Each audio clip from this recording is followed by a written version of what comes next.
Hello everyone, कैसे हो आप सब। Welcome to our YouTube channel. जैसा कि आपको पता है कि हम हिंदी साहित्य से संबंधित सारे विषयों पर चर्चा करने के लिए ऐसे वीडियोस बना रहे हैं। और आज हम जिस टॉपिक पे बात करने वाले हैं वो है हिंदी साहित्य लेखन। क्योंकि जब आपको पता है कि हम हिंदी साहित्य का इतिहास पढ़ते हैं, पर हम क्यों पढ़ते हैं, क्या वो इतिहास हमें मिला कहाँ से, किस रचनाकार ने इस इतिहास की रचना की, या उन्होंने किस पद्धति का प्रयोग किया, आखिर रचना करने के नियम क्या थे, वो नियम बनाए किसने, ये सारी बातों पे हम चर्चा इस वीडियो में करेंगे। ये आपके यूजीसी नेट जेआरएफ का जो सेकंड चैप्टर है यानी हिंदी साहित्य का इतिहास, उससे संबंधित है। और जो पहला इसका टॉपिक है वो है हिंदी साहित्य इतिहास लेखन। यानी जो हम लेखन कर रहे हैं हिंदी साहित्य का, हिंदी साहित्य को लिखने की कोशिश कर रहे हैं, हम किस पद्धति से लिख रहे हैं, हम इसकी में बात करेंगे। हम कौन से दर्शन का प्रयोग कर रहे हैं, यानी जितने भी रचनाकारों ने लिखा उनका दर्शन क्या था, यानी उनकी फिलोसफी क्या थी, उन्होंने किस तरीके को अपनाया, इन सारे विषयों पर हम इस क्लास में चर्चा करेंगे। ठीक है, तो आपका ज्यादा समय बर्बाद ना करते हुए हम क्लास को तुरंत स्टार्ट कर देते हैं। देखिए, हम पहली चीज तो पद्धति पे बात करने वाले हैं। जब हिंदी साहित्य लिखा गया तो वो कई सारी पद्धतियों में लिखा गया। कुछ पद्धतियां हैं जैसे विधेयवादी पद्धति है, कालक्रमी पद्धति है, वैज्ञानिक पद्धति है। अलग अलग रचनाकारों ने अलग अलग पद्धति का प्रयोग किया है हिंदी साहित्य की रचना करने के लिए। ठीक है, तो अगर हम पद्धति की बात करते हैं तो पहला पॉइंट है कि हिंदी साहित्य के इतिहास की दृष्टि से उल्लेखनीय ग्रंथ। ये प्रश्न हमेशा आता है कि उल्लेखनीय ग्रंथ कौन सा है।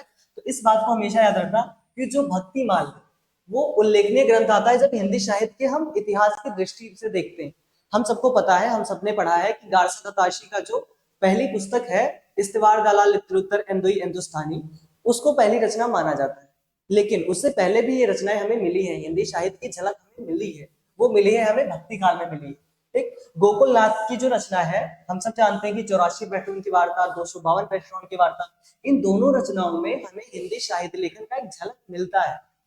नाभादास का जो भक्तमाल है, जैसे इसकी हम बात किया जो हमने, इसकी रचना नाभादास जी ने की थी। इनकी रचनाओं में हमें एक दृष्टि मिलती है कि हिंदी साहित्य को लिखना उन्होंने जानबूझ के शुरू नहीं किया, पर उन्होंने एक तरीका दे दिया या एक झलक दिख जाती है इनकी रचनाओं में। किंतु कवियों का जो विवरण मात्र होने से इन्हें इतिहास ग्रंथ नहीं माना, पर फिर भी हम इसे इतिहास ग्रंथ की संज्ञा नहीं देते। उसका रीजन क्या है, उसका कारण क्या है? एकमात्र कारण है कि इसमें कवियों का विवरण नहीं दिया गया है। देखिए, आपको भी पता है कि जो नेट जेआरएफ है वो आज के टाइम पे यूजीसी नेट आपसे प्रश्न कैसे पूछ रही है, वो प्रश्न आपसे इन डेप्थ में पूछ रही है। तो अभी तक होता था कि हम बेसिक्स क्वेश्चन को देख के, टॉपिक्स को देख के, पढ़ के, समझ के एग्जाम देते और चांसेस थे हमारे क्वालिफाई करने के। लेकिन अब ऐसा बिल्कुल भी नहीं, अब क्वेश्चन इन डेप्थ आते हैं। तो अगर आपको पता है गारसा दत्ताशी, शिव सिंह सेंगर, आप पूरे इतिहास को जानते हो, आपने रामचंद्र शुक्ल जी के हिंदी साहित्य का इतिहास पढ़ रखा है, डॉक्टर नगेंद्र का पढ़ रखा है, डॉक्टर राम कुमार वर्मा के बारे में, द्विवेदी जी के बारे में जानते हो, तो अब उतना पर्याप्त नहीं होगा। अब आपको उसके पीछे की कहानी, आगे की कहानी, जो भी कहानी है इन डेप्थ में समझनी पड़ेगी, तब जाके आप प्रश्नों को हल कर पाओ। अगर हम जैसे आप यहाँ से ऐसे प्रश्न बन सकते हैं कि हिंदी साहित्य को लिखने की जो कोशिश है या उसकी एक झलक है वो हमें कहाँ मिलती है, गारसा दत्ताशी से पहले कहाँ मिलती है। तो वो हमें भक्तिमाल में मिलती है जो कि नाभादास जी की है। गोकुलनाथ जी की 84 बैष्णवन की वार्ता, 252 बैष्णवन की वार्ता, इन रचनाओं में हमें एक झलक मिल जाती है। लेकिन इन्हें ग्रंथ नहीं माना जाता, इतिहास ग्रंथ की संज्ञा नहीं दी जाती। क्यों?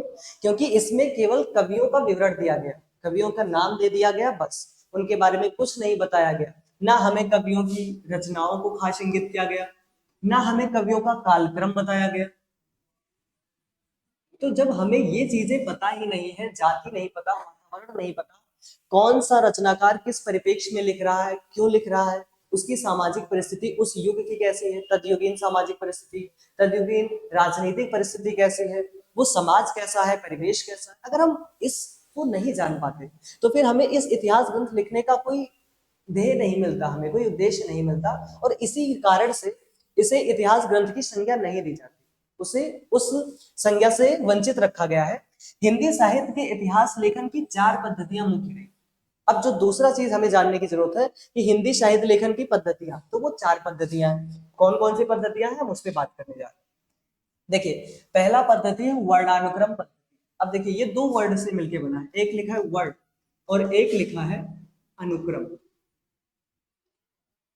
यानी वर्ड के क्रम की बात की गई, यानी एक अक्षर से अक्षर का जो क्रम होता है, जैसे हमें वर्णमाला के क्रम पता है कि आ के बाद क्या आता है, आ आता है, तो ऐसे वर्णमाला के क्रम से रचनाकारों को लिखा गया।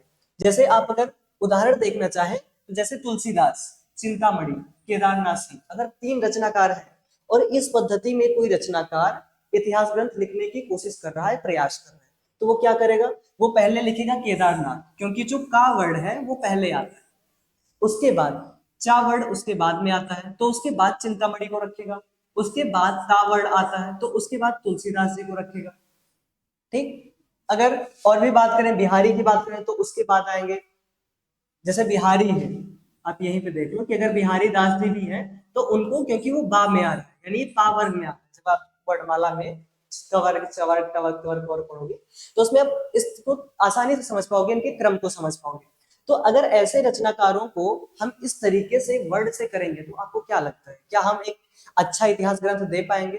बिल्कुल नहीं, क्योंकि हर एक रचनाकार का जो कालक्रम है वो अलग है, उसकी रचनाएं हैं वो अलग हैं, तो एक समावेश हो जाएगा और ऐसा कॉम्प्लेक्सिटी आएगी, ऐसा आप समझ लो हमारी व्यवस्था होगी कि हम समझ ही नहीं पाएंगे। तो इसीलिए इस पद्धति को वर्णानुक्रम पद्धति को नकारा गया, कहा गया कि इस पद्धति में अगर आप साहित्य की रचना करते हो तो मान्य नहीं होगा, क्योंकि वो बहुत कॉम्प्लेक्सिटी के साथ आएगा। अगर बात किया जाए कि किन रचनाकारों ने इसमें लिखने की कोशिश की है, तो गारसा दत्ताशी और शिव सिंह सेंगर, 2 रचनाकारों ने इस पद्धति में लिखने की कोशिश की। गारसा दत्ताशी का जो रचना है वो क्या है, द इस्तवार द ला लिटरेच्योर एंदुई और हिंदुस्तानी। इसके साथ ही ये कौन सी भाषा में लिखा गया, ये फ्रेंच भाषा में लिखा गया। पहले किसने लिखा, गारसादा तासी ने लिखा। शिव सिंह सेंगर का नाम आता है, शिव सिंह सेंगर की अगर हम रचना की बात करें तो वो उनकी रचना कौन सी थी, शिव सिंह सेंगर की अगर हम रचना की बात करें तो इनका रचना था शिव सिंह सरोज। तो इन 2 रचनाकारों ने जिस पद्धति को अपनाया वो थी वर्णानुक्रम पद्धति, पर क्योंकि ये पद्धति असफल रही, उसके पीछे का कारण भी हमें पता है कि हम रचनाकारों को क्रम के हिसाब से करते थे और वो वर्णमाला के अक्षर को देखते थे, जो कि तर्कसंगत नहीं था, कोई फैक्ट नहीं है, ये बस जनरलाइज उनके माइंड में ऐसी चीज है, उनके मस्तिष्क में ऐसे विचार आए, उन्होंने वैसी रचना कर दी, उसके पीछे ना कोई तर्क था ना कोई उद्देश्य था, बस उन्हें रचना करनी थी, कवियों को सम्मिलित करना था, उन्होंने कर ली। ठीक, अभी हम इसके बारे में और इन डेप्थ बातें करेंगे। देखिए, इसे नकारने का या न मानने का कारण क्या था, ऐतिहासिक दृष्टि से असंगत माना जाता है, क्योंकि यह इतिहास लेखन नहीं शब्दकोश लेखन की तरह है। शब्दकोश लेखन यानी डिक्शनरी की तरह लिखा गया कि पहले ए आएगा फिर बी आएगा फिर सी आएगा, तो इसीलिए वर्णानुक्रम पद्धति असफल रही। पर प्रश्न इससे पूछे जाते हैं तो आप यहाँ पे समझ के चलना, वर्णानुक्रम पद्धति में लिखा है गारसा दत्ताशी जी ने लिखा है, और जो कि फ्रेंच के थे, उनकी रचना कौन सी थी, इस्तिवार दला लिटरेच्योर एंदुई हिंदुस्तानी। शिव सिंह सेंगर जी ने लिखा है, उनकी रचना थी शिव सिंह सरोज। ये 2 रचनाकारों ने वर्णानुक्रमी पद्धति का प्रयोग किया है।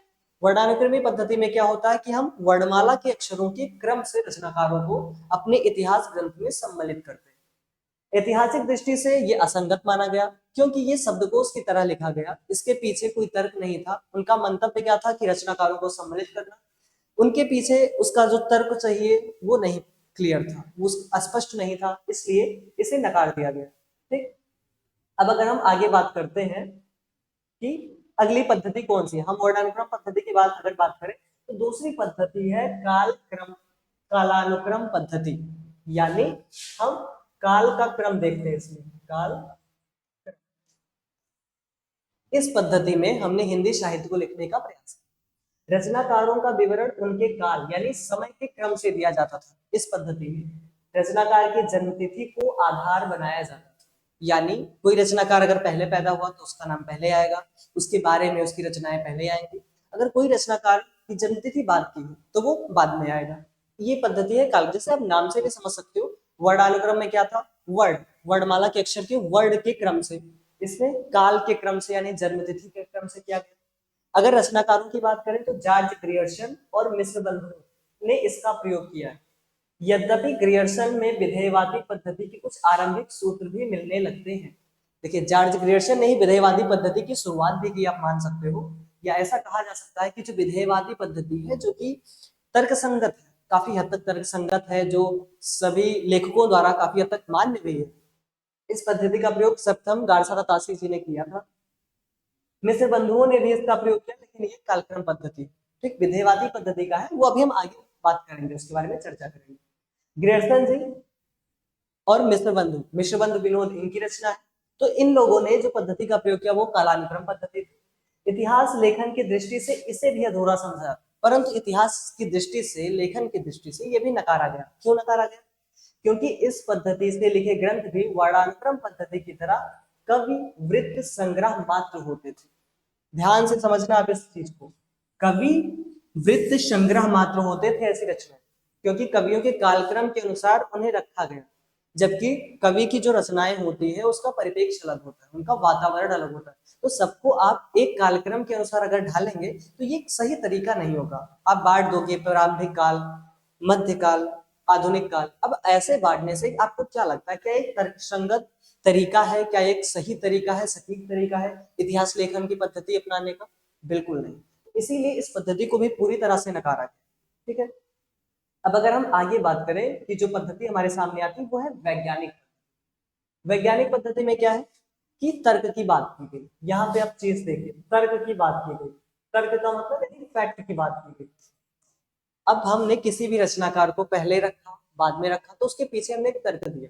इस पद्धति का प्रयोग किया है आचार्य रामचंद्र शुक्ल जी ने, और उन्हीं का इतिहास ग्रंथ हम सभी पढ़ते हैं, और ये बहुत कारगर साबित होती है। आज भी हम विद्यार्थियों में ये बहुत ही कारगर साबित हुआ है, हिंदी साहित्य का इतिहास, जो कि शुक्ल जी की रचना है, और उन्होंने वैज्ञानिक पद्धति का प्रयोग किया। अगर इसकी बात करें तो इसमें क्या बात की गई कि निरपेक्ष एवं तटस्थ रहकर तथ्य संकलन कर उसे क्रमबद्ध रूप में प्रस्तुत करना। निरपेक्ष होकर, यानी किसी का पक्ष नहीं लिया गया कि अगर कोई मेरा फेवरेट कवि है, कोई पसंदीदा रचनाकार है तो उसे मैं पहले रख दूं, जो पसंदीदा नहीं है, उसकी आलोचनात्मक है तो उसे बहुत बाद में रख दूं, ऐसा नहीं किया गया। तटस्थ रहकर तथ्य का संकलन किया गया, यानी खोजबीन की गई, उस पर रिसर्च किया गया, एक वैज्ञानिक तरीका अपनाया गया, तर्क दिए गए, फिर जाके उन्होंने क्रमबद्ध रूप से एक सटीक इतिहास ग्रंथ की रचना की। इतिहास लेखन सिर्फ तथ्य संकलन की नहीं। अब बात क्या आती है कि इतिहास लेखन की अगर हम बात करते हैं तो क्या केवल फैक्ट पे ही हो जाएगा? क्या वैज्ञानिक पद्धति पूरी तरह से अपना के क्या आप एक बढ़िया इतिहास ग्रंथ लिख सकते हैं? ऐसा नहीं। तो बल्कि उनकी व्याख्याएं विश्लेषण की भी मांग करता है। ये पद्धति जो है ये विश्लेषण और व्याख्या नहीं करता था, वो फैक्ट ढूंढता था, फैक्ट के बेस पे रचनाकार को रखता था, लेकिन वो उसकी व्याख्या नहीं करता था, उसकी विश्लेषण नहीं करता, उसके तह तक नहीं जाता था। इसलिए ये पद्धति भी अपरिपक्व मानी गई या तर्कसंगत नहीं मानी गई। ठीक, अगर हम अगली पद्धति की बात करें जो कि है विधेयवादी पद्धति। विधेयवादी पद्धति जो है उसे किसने अपनाया? तो पहली चीज, फ्रेंच विद्वान पेन ने इसे सुव्यवस्थित सिद्धांत के रूप में स्थापित किया। हमने अभी देखा जॉर्ज ग्रेयर्सन की रचना में उसका एक पुट मिलता है, एक झलक मिलती है, लेकिन उसे एक बेहतर तरीके से, सुव्यवस्थित तरीके से, एक ढंग से जो व्यवस्थित सिद्धांत के रूप में अपनाया, फ्रेंच के विद्वान थे, वो भी टेन थे। इन्हें बोला गया टेन महोदय। टेन ने इस पद्धति को 3 शब्दों के माध्यम से स्पष्ट किया।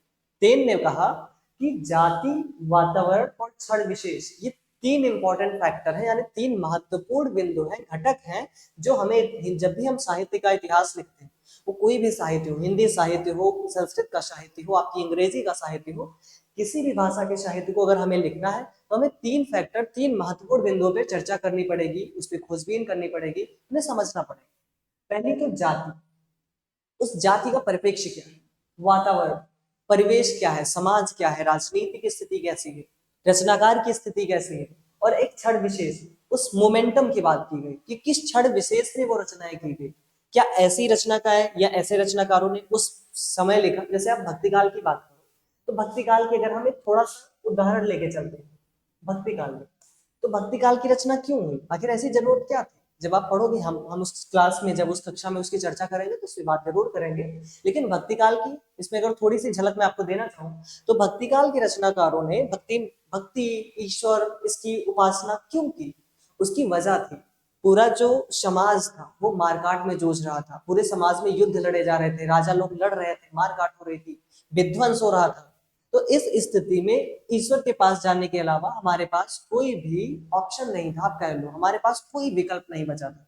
तो हमने भक्ति का आश्रय लिया, हमने भगवान की प्रेरणा ली, भगवान की बातें सबसे करी, समाज को, राजा को, जितने भी लोग थे, सबको हमने मोटिवेट किया। आप समझो अपने विचारों के जरिए, अपने दर्शन के जरिए रचनाकारों ने उनकी यह जो ज्ञान चक्षु है उन्हें खोलने का काम किया, आप ऐसे समझ सकते हैं।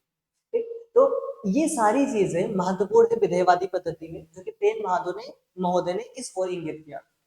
इस पद्धति के अनुसार किसी भी साहित्य के इतिहास को समझने के लिए उससे संबंधित जातीय परंपराओं, यानी उस जाति की परंपरा क्या है, उनकी संस्कृति क्या है, उस समाज के लोगों की विचारधारा क्या है, ये समझना जरूरी है।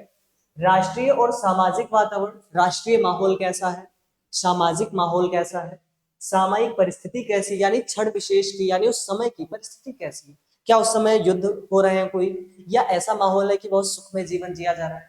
क्योंकि आप देखिए, जब अगर युद्ध हो रहे हैं तो रचनाएं कैसी होंगी, रचनाएं वीर रस से पूर्ण होंगी, हमेशा उत्साह की बात की जाएगी। जब शांत माहौल है तो शांत रस की बात की जाएगी, ऐसी रचनाओं की बात की जाएगी जो दर्शन से संबंधित होगी, फिलोसफिकल बातें की जाएंगी, जीवन को उच्चतम स्तर पे कैसे ले जाए, इन विषयों पर चर्चा की जाएगी, है कि नहीं, इसकी बात की जाएगी। तो इसका अध्ययन विश्लेषण आवश्यक है। तो तेन महोदय ने कहा कि इस पद्धति को अपनाया जाए और इन सारे विषयों पर चर्चा किया जाए, फिर एक सटीक रूप से, सुव्यवस्थित रूप से हम हिंदी साहित्य का इतिहास लिखने में सक्षम होंगे, और फिर हम जाके साहित्य के इतिहास को लिख पाएंगे। ठीक है। अब इसके आगे अगर हम बात करें, इसे साहित्य लेखन के व्यापक, स्पष्ट एवं विकसित माना गया।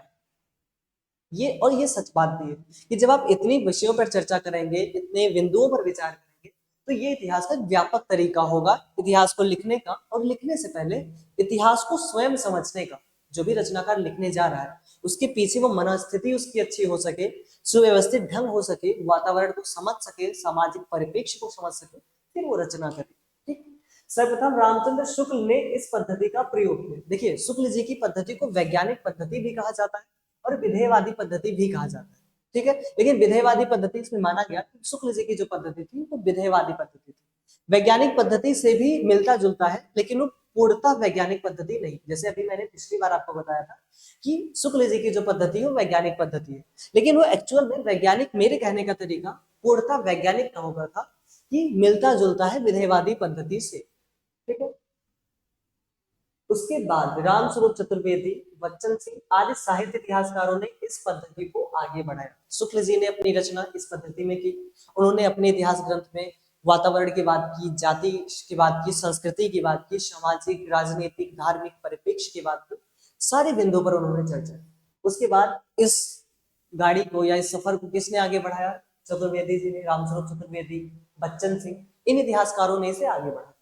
अब देखिए, रामचंद्र शुक्ल जी का एक उदाहरण है और इससे संबंधित प्रश्न भी पूछा जाता है, इस बात को आप ध्यान रखना हमेशा। तो इनके उदाहरण के जो बिंदु है इसे अच्छे से समझ लीजिए। शुक्ल जी का मानना है कि प्रत्येक देश का साहित्य वहां की जनता की चित्त वृत्तियों का संचित प्रतिबिंब होता है। देखिए बात, कि कोई देश का अगर साहित्य लिखा जा रहा है, देश से कहने का मतलब ये पूरे राष्ट्र की बात नहीं कर रहे, यानी किसी भी समुदाय क्षेत्र भी हो सकता है, किसी भी भाषा विशेष की भी बात हो सकती है। यहाँ पे उनके कहने का जो आशय है वो ये है कि वो जो साहित्य है वहां की जनता की चित्त वृत्तियों का, यानी मनस्थिति का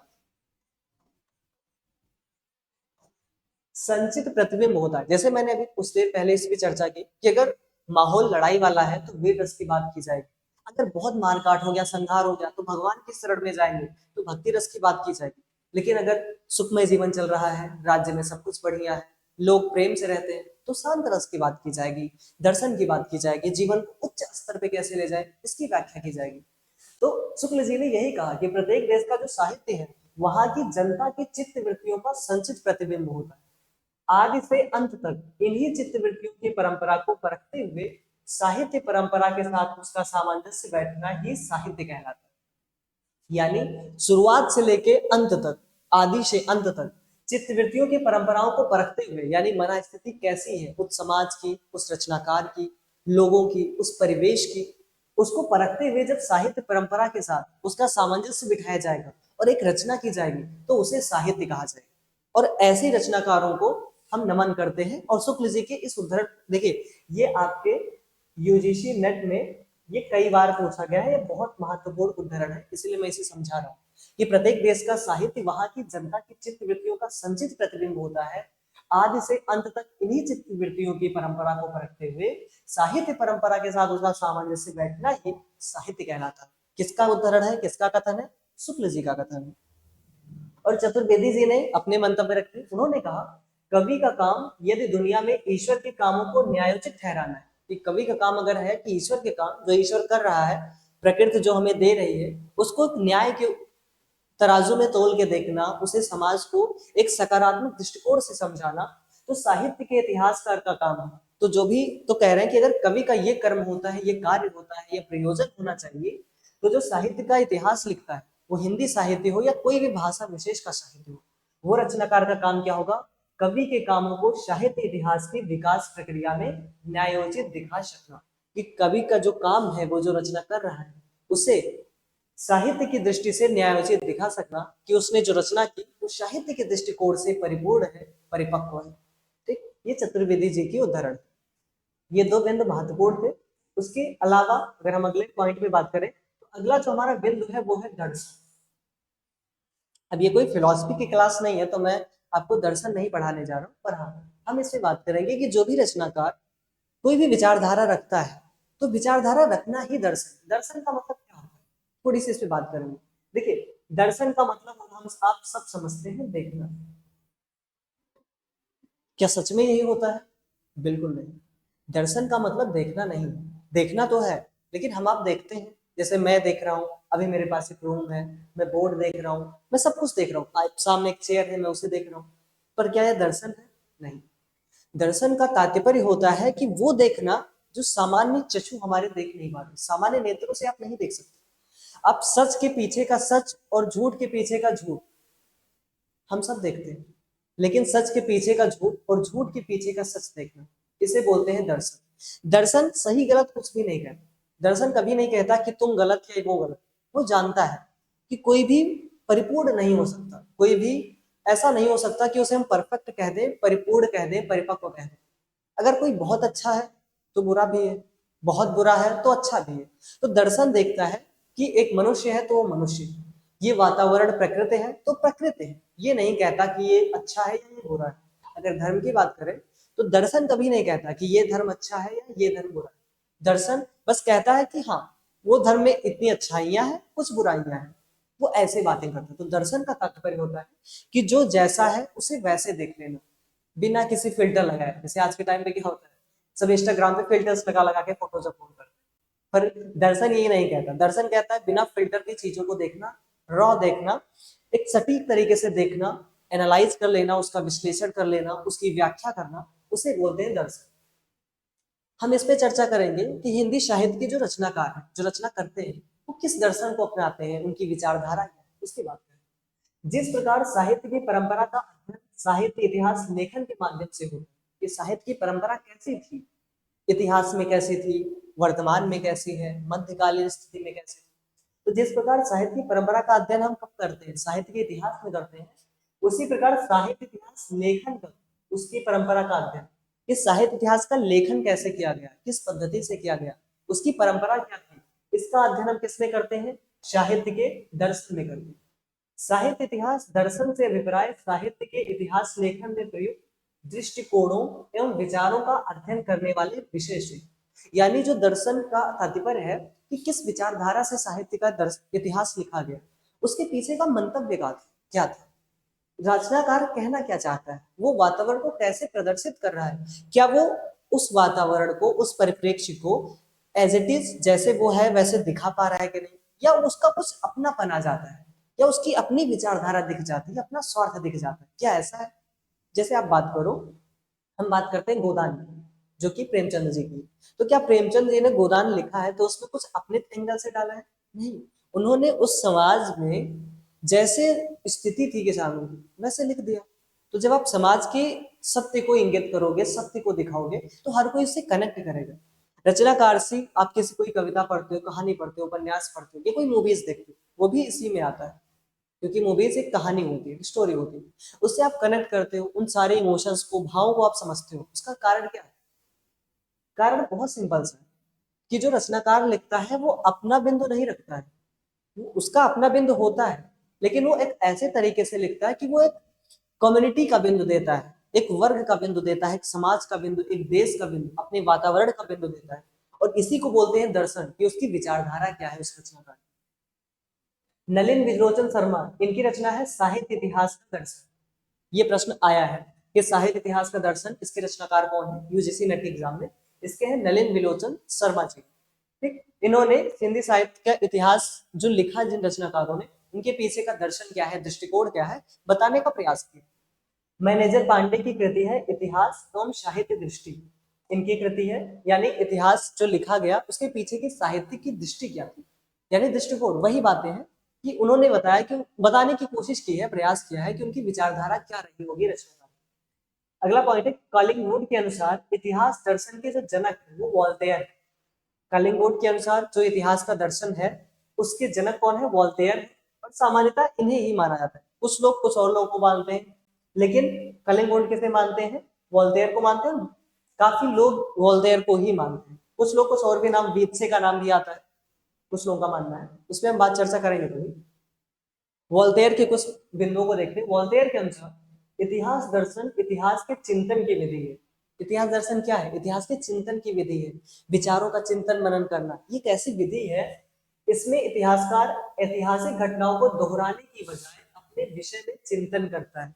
जैसे मैं एक बहुत छोटा सा आपको उदाहरण देता हूँ कि जैसे जलियांवाला बाग हत्याकांड है, उसका इतिहास हमें लिखना है, तो हम वैसे नहीं लिखते, जो रचनाकार है वो कैसे लिखता है, ऐतिहासिक घटना को दोहराता नहीं है, वो उसे क्या करता है, उसके विषय में चिंतन करता है। वो सोचता है कि अगर उस जगह पे, उस स्थान पे मैं होता तो क्या होता, या मेरी स्थिति क्या होती, मेरी मन स्थिति कैसी होती, मेरी शारीरिक दुर्दशा क्या होती। उन सारे बिंदुओं पे वो चिंतन मनन करता है, अपने आप को उस कालखंड में रख के देखता है, पूरी तरह से निष्पक्ष होके, तटस्थ होके अपने सब बिंदुओं पे विचार करता है। इसे ही कहते हैं दर्शन, जिसमें कुछ अपना नहीं आता, सबका हो जाता है। ठीक? तो वोल्टेयर का मानना यही है कि ऐतिहासिक घटनाओं को दोहराने की बजाय अपने विषय में चिंतन करता है। हीगल की बात करें तो हीगल का मानना है कि इतिहास घटनाओं का संकलन भर नहीं है। इतिहास का मतलब ये नहीं है कि घटनाओं को लिख दिया कि ये रचनाकार ने ये लिखा, उसका कालखंड ये है, बात खत्म। इतिहास ये नहीं है। उनका मानना है कि घटनाओं के भीतर छिपी कार्य कारण प्रक्रिया की खोज, घटनाओं के भीतर का मर्म समझना है, कार्य समझना है, प्रयोजन समझना है कि रचनाकार क्यों लिख रहा है, उसका प्रयोजन क्या है, मंतव्य क्या, क्यों लिखना है, कोई भी रचना करने की पीछे की उसकी वजह क्या है, कारण क्या है, ये सारी बातें, ऐसा हीगल का मानना है। इतिहास दर्शन के संदर्भ में हीगल के विचार कैसे विचार है, परिवर्तनकारी माने जाते हैं। ये भी जानिए, क्योंकि इन्होंने बहुत अच्छी बात की है और बहुत सटीक बात कही है। ये संकलन भर नहीं है, घटनाओं में छिपी मर्म को समझना, मर्मस्पर्शी घटनाओं के मर्म को समझ जाना, ये एक रचनाकार का प्रयोजन होना चाहिए, और यही इतिहास का दर्शन होता है। हेगल का इतिहास दर्शन कैसा है, द्वंद्वात्मक आदर्शवाद। इस चीज को भी ध्यान रखना, कैसा है, द्वंद्वात्मक आदर्शवाद। द्वंद्व की स्थिति, विचारों के लड़ाई की स्थिति है, और आदर्शवाद की रचना की गई। आदर्शवाद मतलब एक आइडियल सिचुएशन सोचना, एक आदर्श समाज की व्याख्या करना, आदर्श आदर्श विचार की व्याख्या करना। इनका जो दर्शन है वो कैसा है, द्वंद्वात्मक दर्शन। अगला जो पॉइंट है, कालिंगोड के अनुसार इतिहास का दर्शन इतिहास और इतिहासकार के विचारों का पारस्परिक तालमेल है। कि जो इतिहास का दर्शन है, कलिंगोड जी का मानना है कि इतिहास और इतिहासकार इन दोनों के जो विचार हैं उसका पारस्परिक तालमेल है, कि जो भी इतिहास की घटनाएं हैं उसे रचनाकार हर तरीके से उसे अनुभव करना चाहता है, पूरी तरीके से चिंतन मनन करता है, घंटों समय बिताता है अकेले एक पेड़ के नीचे, घंटों समय बिता के एक ही बिंदु पे, एक ही विचार पे चर्चा करता है, तब जाके एक रचना निकलती है, एक कविता निकलती है। उसकी बात कर रहे हैं। प्रोफेसर वॉल्स का मानना है, नहीं, प्रोफेसर वॉल्स का मानना है, कहने का आशय है मेरा कि प्रोफेसर वॉल्स का जो दर्शन है वो क्या है, परिकल्पनात्मक दर्शन के संस्थापक है, परिकल्पनात्मक दर्शन है इनका। और जो परिकल्पनात्मक दर्शन के जो संस्थापक माने जाते हैं वो भी प्रोफेसर वॉल्स। इन बिंदुओं को आप प्रॉपर नोट्स बना के और उसे रिवाइज करते हुए आप आराम से करना, क्योंकि ये पॉइंट्स देखिए मैं समझा इसलिए रहा हूँ क्योंकि जरूरी है। अब अगर पॉइंट को समझ गए कि इस रचनाकार की मना स्थिति क्या है, उसके विचार क्या है, अगर आप विचार को पकड़ पाओगे तो कोई भी उदाहरण आ जाए तो आप समझ पाओगे कि ऐसी विचारधारा इनकी होगी। जैसे एक मैं सिंपल एग्जांपल देता हूँ, हम सभी के दोस्त होते हैं, हम हर दोस्त को कैसे पहचानते हैं? उसकी विचारधारा से, क्योंकि वो कुछ और सोचता है, वो कुछ और सोचता है, दूसरा कोई और सोचता है। तो यही होता है, हम रचनाकारों को अगर अलग अलग विचारधारा से कनेक्ट कर पाए तो फिर हमारे लिए पूरा इतिहास बहुत आसान हो जाएगा, क्योंकि फिर हमें कुछ रटना नहीं पड़ेगा। हम विचार समझेंगे कि अगर द्वंद्वात्मक आदर्शवाद की बात है तो कौन करता है, हमारे माइंड में ये चीज होगा, हमारे दिमाग में सारी चीजें होंगी कि एक ऐसी पद्धति जिसमें वातावरण की बात की जाए, जाति की बात की जाए और उस मोमेंटम की बात की जाए, क्षण विशेष की बात की जाए, तो इस पद्धति को कौन से रचनाकार ने अपनाया, या कौन सी पद्धति है? वो विधेयवादी पद्धति है। किसने अपनाया? शुक्ल जी ने अपनाया। किसने आगे बढ़ाया? रामस्वरूप चतुर्वेदी जी ने बढ़ाया, बच्चन सिंह ने आगे बढ़ाया। तो ऐसे आप चीजों को कनेक्ट करके करोगे तो आप बहुत बेहतर समझ पाओगे। अब हम एक पॉइंट पे बात करते हैं कि आचार्य जो रामचंद्र शुक्ल जी हैं, इनकी जो कृति है हिंदी साहित्य का इतिहास, इसके बारे में थोड़ा समझते हैं कि हिंदी साहित्य के इतिहास। देखिए इन्होंने प्रकरण में लिखा है, 4 प्रकरण है। प्रकरण 1, यहाँ पे मैं प्रकरण लिख देता हूँ। प्रकरण 1, 2, 3 और 4, 4 प्रकरणों में हिंदी साहित्य के इतिहास को शुक्ल जी ने व्याख्या की है। थोड़ा समझते हैं वक्तव्य और काल विभाजन, इनके पीछे की इनकी विचारधारा क्या थी, शुक्ल जी का दर्शन क्या था, इसको समझते। आचार्य शुक्ल ने अपने से पहले लिखे गए साहित्य इतिहास ग्रंथों को कवि वृत्त संग्रह कहा है, कि केवल कवियों का नाम लेके संग्रहित कर दिया और कुछ भी नहीं किया है। ना कोई उसके पीछे रिसर्च करी, ना उसके पीछे कोई फैक्ट को देखा, कुछ भी नहीं देखा। रचनाकारों ने कवियों को लिया, बटोरा, रख दिया, बोरा भरा, बिस्तर लेके चले गए। तो इनका मानना है कि साहित्य ग्रंथ को कवि वृत्त संग्रह कहा है, जो शुक्ल जी से पहले के इतिहास के ग्रंथ, जो कि गारसा दत्ताशी का है, शिव सिंह सेगर का, ये महत्वपूर्ण नाम है। उसके अलावा भी है जिसपे हम बात करेंगे, चर्चा करेंगे। शिव सिंह सरोज की जो रचना है, शिव सिंह सेगर, सॉरी शिव सिंह सेगर की जो रचना है शिव सिंह सरोज, उसको उन्होंने शुक्ल जी ने कवि वृत्त संग्रह कहा। अगर हम बात करें modern vernacular literature of northern Hindustan, ये किसने लिखा है? ये ग्रियर्सन ने लिखा है, जॉर्ज ग्रियर्सन, जो वैज्ञानिक पद्धति में लिखते थे, लेकिन उनमें कहीं नहीं, वैज्ञानिक पद्धति में नहीं, उन्होंने कालक्रमानुक्रमी पद्धति में लिखा, कालक्रम के अनुसार लिखा है, लेकिन उसमें विधेयवादी पद्धति की एक झलक मिलती है। उनकी रचना थी modern vernacular literature of northern Hindustan, उसे शुक्ल जी ने बड़ा कवित्व संग्रह। और मिश्रबंधु विनोद, जो मिश्रबंधु जी का था, मिश्रबंधु 3 भाई थे, आप इसके बारे में हम चर्चा करेंगे। तो इसे कहा है बड़ा भारी प्रकांड कवि वृत्त संग्रह, यानी एक आलोचना करी है, आप ऐसे कह सकते हो शुक्ल जी ने। शुक्ल जी के अगर नामकरण की बात करें तो इन्होंने इतिहास का जो नामकरण किया, यानी जो भी कालखंड इन्होंने बताया कि ये वीर गाथा काल है, ये मध्यकाल है, यानी भक्ति काल है, तो ये जो नामकरण किया है किस आधार पर किया है? काल विभाग के भीतर प्राप्त होने वाली विशेष ढंग की रचनाओं की प्रचुरता व उनके स्वरूप के अनुसार उन्होंने काल को ऐसे विभाजित किया कि उसमें जो विशेष ढंग की रचना मिलती, यानी उस कालखंड में जो एक निश्चित तरीके से विशेष तरीके से जो रचनाएं हो रही उसकी उसको देखा, और उनके स्वरूप को देखा, उसको पहचाना, उस पर विचार किया, विमर्श किया, फिर जाके उन्होंने नामकरण किया ग्रंथों की प्रसिद्धि के आधार पर। और एक आधार उन्होंने अपनाया कि कौन सा ग्रंथ कितना प्रसिद्ध था, और इसके पीछे देखिए इनका कारण क्या हो सकता है। कोई भी ग्रंथ अगर अपने समय में प्रसिद्ध है, जैसे आप बात करो कि रामचरितमानस तुलसीदास जी का, अगर हम एक रचना की बात करते हैं जो है तुलसीदास जी की, ग्रंथ का नाम क्या है?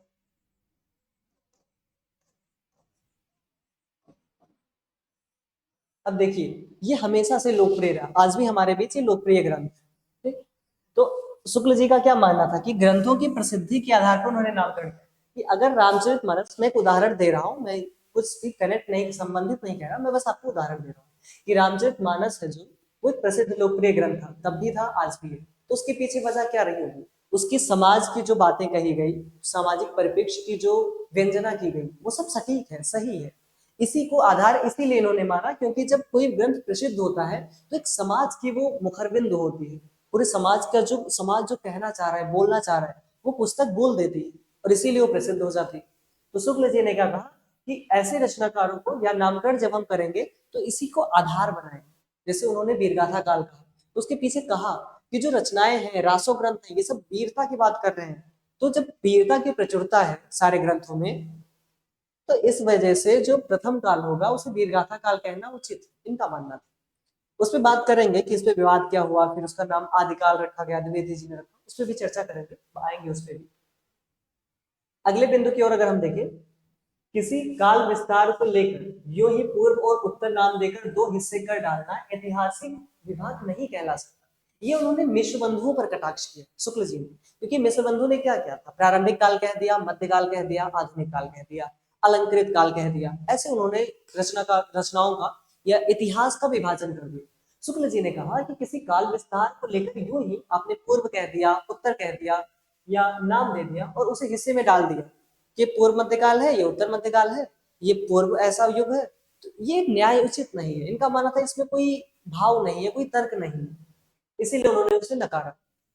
इनका मानना था किसी काल के कवियों की साहित्यिक विशेषताओं के संबंध में मैंने जो संक्षिप्त विचार प्रकट किए हैं, यानी किसी काल में जो रचनाकार है उनकी विशेषता के संबंध में शुक्ल जी ने जो अपने विचार दिए, इनका अपना व्यक्तिगत मानना था कि जो भी विचार दिए वे दिग्दर्शन मात्र के दिए, कि जो विचार है वो बस मैंने इसलिए कहना चाहा कि मुझे लगा कि ये रचनाकार की मंतव्य ये रहा होगा, उसकी रचना का प्रयोजन ये रहा होगा, इसलिए दिग्दर्शन मात्र के लिए कहा है।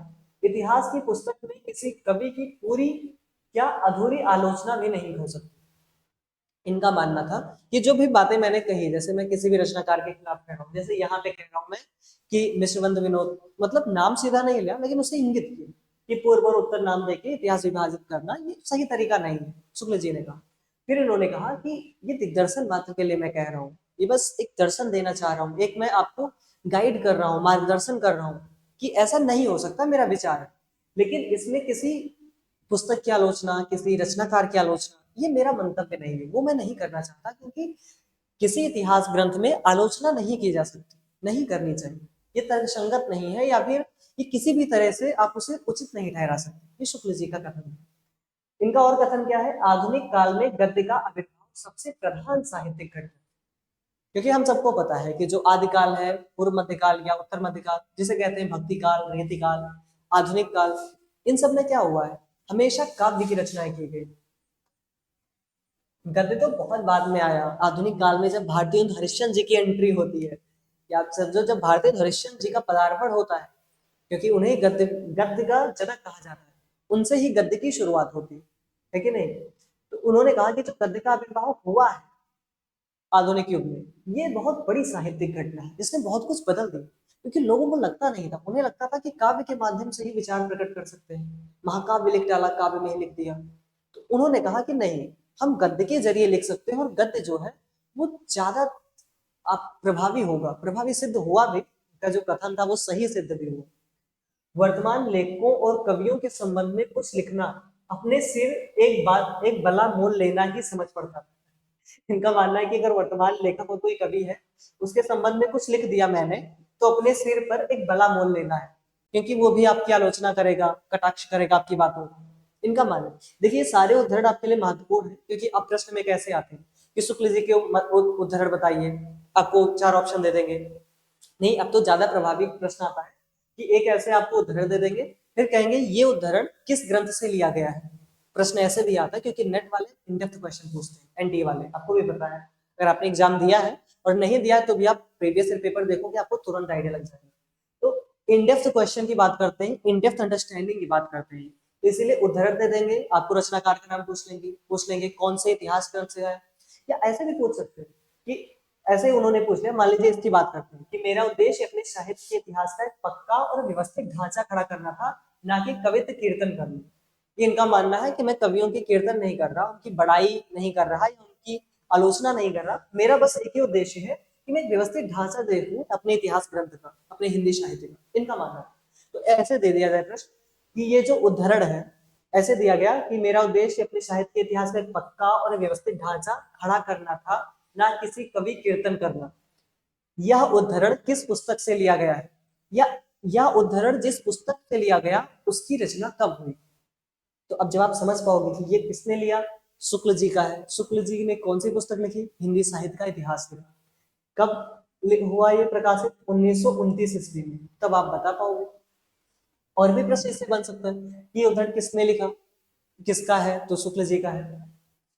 इस उदाहरण को जिस पुस्तक से लिखा गया उस पुस्तक को सर्वप्रथम किस नाम से प्रकाशित किया गया, और इन डेप्थ प्रश्न आ गया, अब क्या करोगे, तब आपको जब बेहतर अंडरस्टैंडिंग होगी, आप जानोगे कि हिंदी साहित्य का इतिहास शुक्ल जी ने लिखा, 1929 में लिखा। पहले जो उसकी भूमिका लिखी गई वो किस नाम से लिखी गई? हिंदी शब्द सागर, शब्द सागर इस शीर्षक से प्रकाशित हुई वो।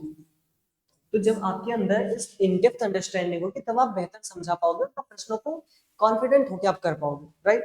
तो इसलिए बेहतर अंडरस्टैंडिंग बहुत जरूरी है। इसीलिए मैं जो क्लास ले रहा हूँ, आपको हो सकता है लगे कि मैं ज्यादा टाइम ले रहा हूँ, बट मैं टाइम नहीं ले रहा। मैं हर एक पॉइंट पे इन डेप्थ बात करते हुए चलूंगा, जिससे कि अगर आपका पेपर हो तो अगर आपने यहाँ से क्लासेस ली है तो वो आपके लिए पूरी तरह वर्थफुल हो, आपके लिए फायदेमंद हो, ना कि कुछ क्वेश्चन करा के। क्योंकि मैंने देखा बहुत सारे टीचर्स कर रहे हैं, आए कुछ एमसीक्यू क्वेश्चन कराए चले गए, बच्चों का इसमें क्या होगा? देखिए, आपको पढ़ना है तो आपको एक बेहतर अंडरस्टैंडिंग चाहिए ही चाहिए। आपके पास एक पुस्तक होनी चाहिए, पुस्तक के साथ अगर आप वीडियोस देख भी रहे हो तो आपके पास एक बढ़िया वीडियोस, एक बढ़िया टीचर का होना चाहिए। ऐसा नहीं किसी भी टीचर से पढ़ लिया, क्योंकि कुछ टीचर्स क्या कर रहे हैं, बस वो आए एमसीक्यूज कराए, 10 एमसीक्यूज 100 एमसीक्यूज करा दी, उससे क्या हुआ? आपकी अंडरस्टैंडिंग नहीं बढ़ती, आप बस रट पाते हो, तोता बनोगे आप। और तोता हम नहीं बनना चाहते, राइट? क्योंकि अगर आप नेट कर रहे हो, प्रोफेसर बनना चाह रहे हो, आप पीएचडी करना चाह रहे हो, तो रट के तो आप नहीं कर सकते, आपको भी पता है। आपको एक इन डेप्थ नॉलेज चाहिए उस विषय के बारे में। तो वो हम कोशिश करेंगे, हम आप मिलकर कोशिश करेंगे। इस सफर को हमने शुरू किया है तो कोशिश करेंगे कि काफी हद तक इसे वर्थफुल बनाया जा सके, आपके लिए लाभदायक हो। अगला जो बिंदु है, रीतिकाल के कवियों की परिचयात्मक विवरण मैंने प्राय निशिबंध विनोद से ही लिया है।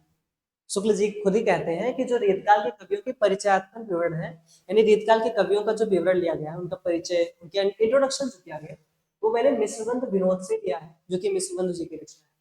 मिश्रबंध विनोद के अतिरिक्त सामग्री सहयोग के लिए इन ग्रंथों के नाम शुक्ल जी ने दिए। शुक्ल जी का कहना है कि मिश्रबंध विनोद का भी मैंने सहयोग लिया, और भी कुछ रचनाएं हैं, जैसे हिंदी गोविंद माला, वो हिंदी गोविंद रत्नमाला, जो कि व्यापू श्याम सुंदर दास जी का है। कविता कौमुदी रामदास त्रिपाठी जी का, और ब्रज माधुरी शाह वियोगी हरि जी। मैंने इन 4 रचनाओं से सहयोग लिया है, काफी हद तक सहयोग लिया। कौन कौन सी? एक रचना है मिश्रबंध विनोद,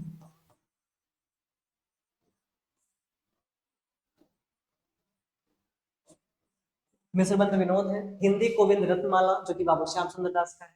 कविता कौमुदी रामदास त्रिपाठी जी का है। ब्रज माधुरी शाह योगी हरि जी का है। तो इन रचनाकारों का शुक्ल जी ने सहयोग लिया, और फिर उन्होंने हिंदी साहित्य के इतिहास ग्रंथ की रचना। अब अगर शुक्ल जी का बात करें तो शुक्ल जी का काल विभाजन और नामकरण कैसा है? तो शुक्ल जी ने आदिकाल नाम नहीं दिया है, आदिकाल को इन्होंने वीरगाथा काल कहा है, पहली चीज। भक्ति काल कहा, पूर्व मध्यकाल को, उत्तर मध्यकाल को रीत काल कहा, और आधुनिक काल को इन्होंने गद्य काल की संज्ञा दी। अगर हम काल की बात करें तो 1050 से 1375 संवत की बात कर रहे हैं, इस चीज को यहाँ ध्यान दें। 1375 से 1700, 1700 से 1900, 1900 से 1984। यानी ये जो ग्रंथ, यानी इसकी अगर हम बात करें तो ये कितने साल की बात कर रहे हैं? ये बात कर रहे हैं 125 साल की, 225 वर्ष, सॉरी, 225 वर्ष जो है इन्होंने वीरगाथा काल को दिया। भक्ति काल को इन्होंने कितना टाइम दिया? इन्होंने 1700 से पहले, 1300 के बाद, यानी 25 साल यहाँ के हुए, यानी 325 वर्ष इन्होंने कहा कि भक्ति काल है। रीति काल की बात करें तो 200 वर्ष इन्होंने समय दिया, और 1900 से 1984 यानी 84 वर्ष का समय दिया इन्होंने आधुनिक काल में। तो ये शुक्ल जी का काल विभाजन है, और उनका नामकरण। तो ध्यान रखना कि वीरगाथा काल किसने कहा था? शुक्ल जी ने कहा था। ठीक। तो आज की क्लास में हमने जितने भी विषयों पर चर्चा की, आई होप आपको समझ आया होगा। इन सारे बिंदुओं पर हमने एक बेहतर तरीके से कोशिश की है कि आपको बेहतर कंटेंट दिया जाए। आपको क्लास कैसे लगी आप एक बार कमेंट जरूर करना। और जैसे भी आपके अगर कोई प्रश्न है इसमें से, अगर मुझसे कोई गलती हो गई हो, कोई बिंदु मुझसे गलत हो गया हो, तो आप उसे फटाफट जरूर कमेंट में बता देना, कि उससे मैं आपको सही भी कर सकूं, अगली क्लास में भी सही कर सकूंगा। और ये क्लास आपको लगभग 8 या 9 बजे के बीच मिल जाएगी। ठीक है। सो आप लोग बेहतर अंडरस्टैंडिंग से पढ़िए, और अगर आपको भी पता है कि अगर नेट क्वालिफाई कर रहे हैं तो आपको इन डेप्थ अंडरस्टैंडिंग चाहिए, और मैं अभय मिश्रा आपका टीचर पूरी कोशिश करूंगा कि आपको इन डेप्थ अंडरस्टैंडिंग के साथ नेट पढ़ाया जाए, जो कि मैं दावा कर सकता हूँ कि पूरे यूट्यूब पे कहीं भी आपको नहीं मिलेगा। क्योंकि लोग पढ़ा तो रहे हैं, एमसीक्यूज करा रहे हैं, हवा में पढ़ा रहे हैं। इन डेप्थ अंडरस्टैंडिंग के साथ पढ़ना है तो आप हमारे साथ जुड़िए, और मिलते हैं नेक्स्ट क्लास में। तब तक के लिए बाय बाय, टेक केयर। आप लोग अपना ध्यान रखिए, अपना स्वस्थ रहिए, मस्त रहिए, और पढ़ाई करते रहिए। धन्यवाद।